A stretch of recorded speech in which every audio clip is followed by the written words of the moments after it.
23 April Paschimbanga বিধানসভা নির্বাচনে প্রথম দফার ভোট গ্রহণ, দ্বিতীয় দফার ভোট 29 এপ্রিল। 294 আসনের এই নির্বাচনে মূল লড়াই শাসক দল তৃণমূল কংগ্রেস ও প্রধান বিরোধী বিজেপির মধ্যে। রাখুন আপনারা।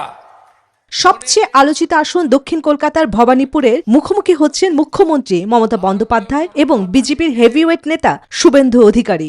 একই সঙ্গে পূর্ব মেদিনীপুরের নন্দীগ্রামেও লড়ছেন শুভেন্দু। তৃণমূলের গুরুত্বপূর্ণ মুখ ফিরহাদ হাকিম এবং বিজেপির শীর্ষ নেতা দিলীপ ঘোষ, তাদের আসনের দিকেও নজর থাকছে ভোটারদের।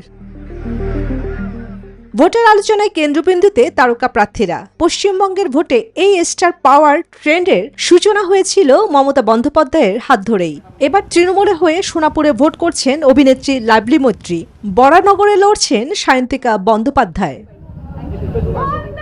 টালিগঞ্জে রয়েছেন পাপিয়া অধিকারী, আর সোনারপুরের দক্ষিণে প্রার্থী হয়েছেন রূপা গাঙ্গুলিও। এছাড়া মানিকতলায় শ্রেয়া পাণ্ডে, করিমপুরে সোহম চক্রবর্তী এবং ব্যারাকপুরে পরিচালক রাজ চক্রবর্তী প্রার্থী হয়ে মাঠ কাঁপাচ্ছেন।